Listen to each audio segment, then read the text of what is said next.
मैं डॉक्टर सुमिता श्रीवास्तव, अर्थशास्त्र विभाग, शासकीय दिग्विजय स्नातकोत्तर महाविद्यालय राजनांदगांव छत्तीसगढ़ में पदस्थ हूँ। मैं आज एमए फोर्थ सेमेस्टर के first paper economics of development and planning के थर्ड यूनिट के एक topic Leibenstein's critical minimum effort theory पर अपना video lecture fourth semester economics का first paper economics of growth and planning के third unit Leibenstein's critical minimum effort theory topic पर यह व्याख्यान है। इस महत्वपूर्ण सिद्धांत 1957 में प्रोफेसर हार्वे लेवेंस्टीन ने अपनी पुस्तक economic backwardness and economic growth में अल्प विकसित देशों के आर्थिक विकास के संबंध में इस सिद्धांत का प्रतिपादन किया है। इस महत्वपूर्ण सिद्धांत का 1959 में प्रसिद्ध भारतीय अर्थशास्त्री प्रोफेसर P.R. ब्रह्मानंद ने अपने लेख the critical minimum effort thesis critical appraisal में मूल्यांकन किया। यह सिद्धांत उन अल्प विकसित देशों जैसे भारत, इंडोनेशिया आदि की अर्थव्यवस्था से संबंधित है जिनमें जनसंख्या का आधिक्य पाया जाता है। इन देशों में निर्धनता का दुष्चक्र पाया जाता है जिससे इन देशों में प्रति व्यक्ति निम्न आय संतुलन बना रहता है। इस स्थिति से मुक्ति पाने के लिए एकमात्र उपाय न्यूनतम मात्रा में निवेश का किया जाना है ताकि प्रति व्यक्ति आय का स्तर बढ़ सके और अर्थव्यवस्था में सतत विकास की स्थिति बनी रहे। प्रोफेसर लेवेंस्टीन के अनुसार यदि सतत विकास की अवस्था को प्राप्त करना है तो यह आवश्यक है कि आरंभ में किया जाने वाला प्रयत्न अथवा प्रयत्नों की संख्या एक निश्चित न्यूनतम स्तर से अधिक होनी चाहिए। आवश्यक न्यूनतम प्रयत्न सिद्धांत के अनुसार अल्प विकसित देशों के दीर्घकालीन विकास के लिए अर्थव्यवस्था में कम से कम इतना निवेश अवश्य किया जाए जिससे अर्थव्यवस्था आर्थिक विकास के मार्ग पर स्वयं चलती रहे। लेवेंस्टीन के अनुसार अल्प विकसित देशों को आर्थिक दुष्चक्रों से निकालने का एकमात्र उपाय यही है। इन देशों में यद्यपि श्रम तथा पूंजी की मात्रा में परिवर्तन होते रहते हैं परंतु जनसंख्या में तीव्र गति से वृद्धि होने के कारण प्रति व्यक्ति आय पहले जैसी बनी रहती है। इस अवस्था से निकलने के लिए कुछ न्यूनतम आवश्यक प्रयत्नों की आवश्यकता है जो प्रति व्यक्ति आय को उस स्थिति तक बढ़ा दें कि जहां से विकास की प्रक्रिया स्वयं जारी रहे। प्रोफेसर लेवेंस्टीन के अनुसार प्रत्येक अर्थव्यवस्था में दो प्रकार की शक्तियां या तत्व क्रियाशील रहते हैं। एक तो तत्व पीछे धकेलने वाले या झटके होते हैं जो व्यवस्था में रुकावट बनते हैं। ये विकासात्मक शक्तियों को धीमा बनाते हैं और रोकते हैं। दूसरे तत्व प्रोत्साहन देने वाले या उत्तेजक होते हैं। यह तत्व अर्थव्यवस्था में गत्यात्मकता लाते हैं और प्रति व्यक्ति आय में वृद्धि करते हैं। इनसे विकास की गति तीव्र होती है और प्रति व्यक्ति आय एक उच्च स्तर पर संतुलन में रहती है। लेवेंस्टीन का विचार है कि अल्प विकसित देश इन झटकों और प्रोत्साहनों के प्रभाव के अंतर्गत रहते हैं। इन अर्थव्यवस्थाओं में झटके प्रोत्साहन की तुलना में ज्यादा पाए जाते हैं। यह देश इसलिए अल्प विकसित है क्योंकि उनमें प्रोत्साहनों का आकार कम और झटकों का आकार अधिक होता है। इसलिए आर्थिक विकास के लिए आवश्यक है कि आवश्यक न्यूनतम प्रयास द्वारा झटकों के आकार को कम किया जाए और प्रोत्साहनों को बढ़ाया। इसे हम एक रेखा चित्र के द्वारा भी स्पष्ट कर सकते हैं। यहाँ OX अक्ष पर प्रति व्यक्ति आय को दिखाया गया है और OY अक्ष पर प्रति व्यक्ति आय और प्रेरित आय की कमी को दिखाया गया है। OX अक्ष पर प्रति व्यक्ति आय और प्रेरित इकाई वृद्धि है। 45 अंश की रेखा OF जो है वो आय में प्रेरित विकास और वृद्धि को बताती है। ZZ रेखा आय बढ़ाने वाले तत्वों को और DD रेखा आय कम करने वाले तत्वों को प्रकट करती है। OI जीवन निर्वाह स्तर है। ई बिंदु पर डी और जेड वक्र एक दूसरे को काटते हैं, जो कि बताता है कि ई बिंदु पर प्रति व्यक्ति आय बढ़ाने वाले तत्वों और प्रति व्यक्ति आय कम करने वाले तत्वों में संतुलन है। यदि आय ओ आई स्तर से बढ़ करके ON हो जाती है तो अर्थव्यवस्था एक बार फिर वापस अपने उसी जीवन निर्वाह स्तर पर पहुंच जाती है, क्योंकि इस आय स्तर पर आय में वृद्धि करने वाली शक्तियों की अपेक्षा आय को कम करने वाली शक्तियां अधिक प्रभावपूर्ण होती हैं। चित्र में आय बढ़ाने वाले तत्व आय को NA तक बढ़ाते हैं।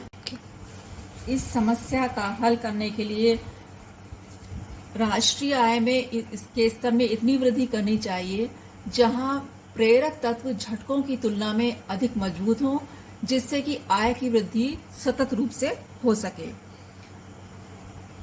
यदि आय वृद्धि की दर OP से अधिक हो तो अर्थव्यवस्था में आय बढ़ाने वाली शक्तियां आय को HG स्तर तक बढ़ा देंगी और अर्थव्यवस्था इस आर्थिक दुष्चक्र से बाहर निकल जाएगी। OP स्तर से ऊंची आय होने पर आय में सतत वृद्धि होगी और इस सतत वृद्धि के कारण अर्थव्यवस्था में लगातार विकास होता रहेगा। इसको चित्र में दर्शाया गया है। स्टीन के अनुसार अल्पविकसित अर्थव्यवस्था में आर्थिक विकास का कार्य विकास एजेंट्स के द्वारा किया जाता है। मुख्य रूप से ये तत्व उद्यमी, निवेशकर्ता, बचतकर्ता, नवप्रवर्तक आदि हैं, जो संपत्ति को एकत्रित कर सकते हैं, उसका प्रयोग कर सकते हैं, स्किल्स का एकत्रित कर सकते हैं और ज्ञान का फैलाव कर सकते हैं। लिविंगस्टन के अनुसार इन विकास एजेंटों का विस्तार मुख्य रूप से 2 प्रकार की प्रेरणाओं पर निर्भर करता है।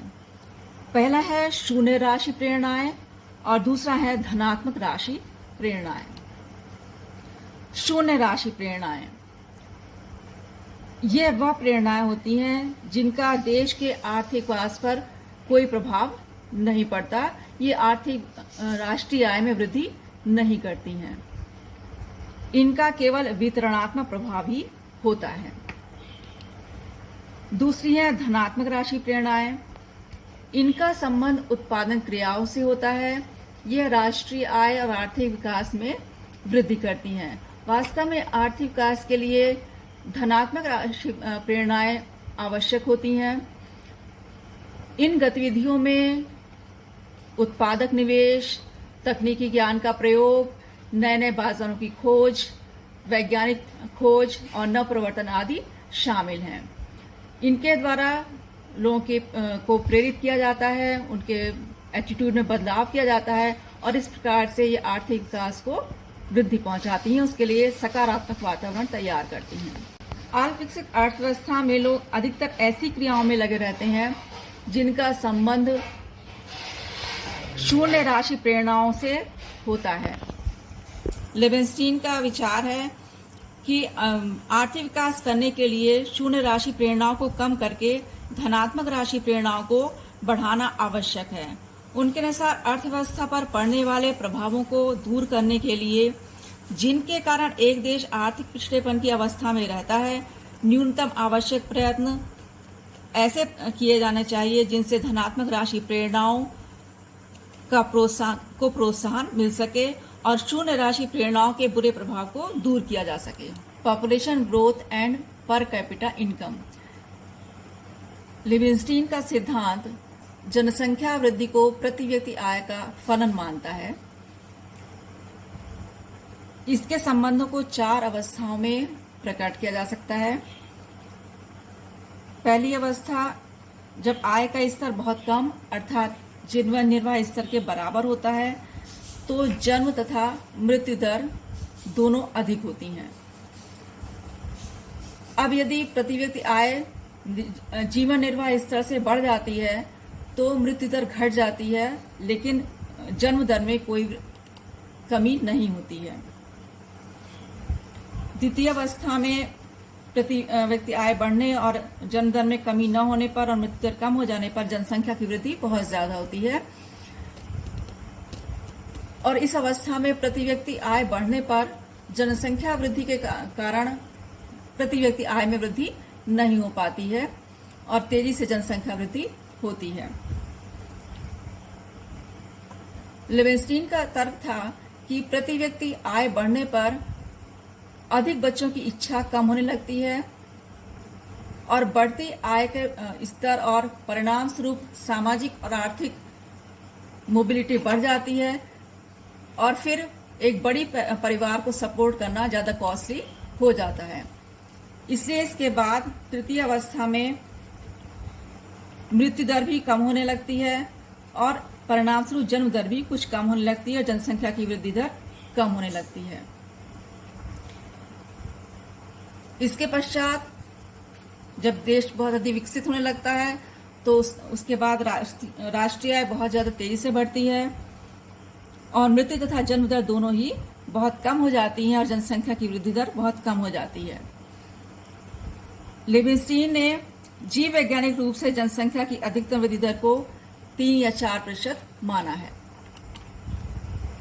जनसंख्या वृद्धि और प्रति व्यक्ति आय को एक रेखा चित्र के द्वारा भी बताया जा सकता है। यहाँ एक्स अक्ष पर रेट ऑफ पॉपुलेशन ग्रोथ और rate of income national income growth को लिया गया है और वाई अक्ष पर लेवल ऑफ पर कैपिटा इनकम को लिया गया है। एन वक्र जनसंख्या वृद्धि को बताता है और पी वक्र प्रति व्यक्ति आय को बताता है। हम यहाँ ए बिंदु से शुरुआत प्रारंभ करते हैं जो कि जीवन निर्वाह का संतुलन बिंदु है। ए बिंदु पर जनसंख्या वृद्धि दर और राष्ट्रीय आय वृद्धि 0 है। जब प्रति व्यक्ति आय का स्तर बढ़कर y1 हो जाता है तो जनसंख्या वृद्धि दर और राष्ट्रीय आय वृद्धि दर दोनों 1% है और जब पर कैपिटा इनकम बढ़कर y2 हो जाती है तो हमने P और N वक्र पर क्रमशः Q और D बिंदु हैं जो कि बताते हैं कि y2 के स्तर पर जनसंख्या वृद्धि दर 2% है जबकि राष्ट्रीय आय वृद्धि दर केवल 1% है। इस तरह से दोनों में असमानता रहती है और इस स्तर पर आय का स्तर अपने आप को बनाए नहीं रख पाता है। इसलिए प्रति व्यक्ति आय के स्तर को इस तरह बढ़ाना चाहिए कि जनसंख्या वृद्धि दर गिनना प्रारंभ हो जाए और राष्ट्रीय आय की वृद्धि दर बढ़ती रहे। इस तरह का बिंदु y3 है। इस बिंदु पर capita income population growth rate 3% है और लिविंगस्टीन के अनुसार ये मैक्सिमम बायोलॉजिकली डिटरमिन्ड पॉपुलेशन की ग्रोथ रेट है। y3 पर कैपिटा इनकम लेवल के बाद जनसंख्या वृद्धि दर गिरने लगती है और राष्ट्रीय आय बढ़ने लगती है। इसलिए y3 आय प्रति व्यक्ति आय का स्तर क्रिटिकल मिनिमम पर कैपिटा इनकम को बताता है जो कि अपने आप को बनाए रख सकती है और सतत विकास की प्रक्रिया को जारी करे रह सकती है। लिविंगस्टीन के अनुसार कम विकसित देशों को अपने प्रति व्यक्ति आय के स्तर को इस स्तर पर बढ़ाना चाहिए यदि वो अपने सतत विकास को पाना चाहते हैं। इस सिद्धांत में कुछ कमियां भी हैं जो कि इस प्रकार हैं। जनसंख्या वृद्धि का मृत्यु दर से संबंध। लिविंगस्टीन का मानना था कि एक निश्चित स्तर से आय बढ़ने पर जनसंख्या में वृद्धि होती है और एक निश्चित लेवल पर निवेश करने पर जनसंख्या घट जाती है। इसका तात्पर्य है कि आय वृद्धि प्रत्यक्ष रूप से जनसंख्या वृद्धि से संबंधित है, लेकिन वास्तव में आय वृद्धि के बजाय जनसंख्या वृद्धि सामाजिक एटीट्यूड्स, परंपराओं और रीति रिवाजों से ज्यादा प्रभावित होती है। उदाहरण के लिए भारत में 1951-52 में डेथ रेट 23 पर 1000 थी जो कि घट करके 2000-2001 में 8 हो गई, लेकिन इस कमी को हम केवल एकमात्र प्रति व्यक्ति आय में वृद्धि से नहीं जोड़ सकते। इस पर अन्य तत्वों का भी बहुत ज्यादा प्रभाव पड़ता है। Decline in birth rate is not due to increase in per capita income, अर्थात जन्म दर में कमी प्रति व्यक्ति आय में वृद्धि के कारण नहीं होती।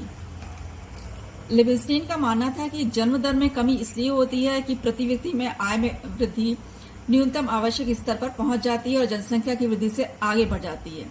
वास्तव में उनके निष्कर्ष उन्नत पश्चिमी देशों के अनुभव पर आधारित हैं, परंतु अल्प विकसित देशों में घट रही जनसंख्या की समस्या की प्रकृति अधिकतर सामाजिक और सांस्कृतिक होती है और इसके लिए ज्ञान, शिक्षा, सामाजिक संस्थाओं आदि में भी परिवर्तन का प्रभाव पड़ता है। नेक्स्ट है नेग्लेक्ट्स टाइम एलिमेंट। लेविस्टीन का सिद्धांत समय तत्व पर ध्यान नहीं देता जो सतत प्रयत्नों के लिए आवश्यक है और जिसमें सफल उत्कर्ष को सुनिश्चित करने के लिए उत्पादन ढांचे में आधारभूत परिवर्तन होने चाहिए। मिंड का इस संबंध में कहना है कि इस प्रकार के व्याख्या के लिए हमें पूरी तरह से विकसित वृद्धि के इंजन जो कि विकसित देशों से संबंधित हैं और उनमें जो आर्थिक गतिविधियां की जाती हैं उसकी व्याख्या करने के लिए वास्तव में बनाया गया है। अल्प विकसित देशों के संबंध में इसके समस्या के अध्ययन के लिए ये कहाँ तक उपयोगी है जो कि वृद्धि के इंजन को बनाने से ही संबंध रखता हो। नेक्स्ट है रोल ऑफ स्टेट इग्नोर्ड। यह राज्य के द्वारा किए जाने वाले प्रयासों की अवहेलना करता है। सिद्धांत वास्तव में अल्प विकसित देशों में जनसंख्या की वृद्धि की दर को रोकने में जो फैमिली प्लानिंग प्रोग्राम्स अपनाए जाते हैं उनका महत्वपूर्ण योगदान होता है। तो ये नहीं कहा जा सकता कि कहाँ तक प्रति व्यक्ति आय में वृद्धि का जनसंख्या वृद्धि को रोकने में प्रभाव रहा है। नेक्स्ट है एक्सटर्नल फोर्सेस।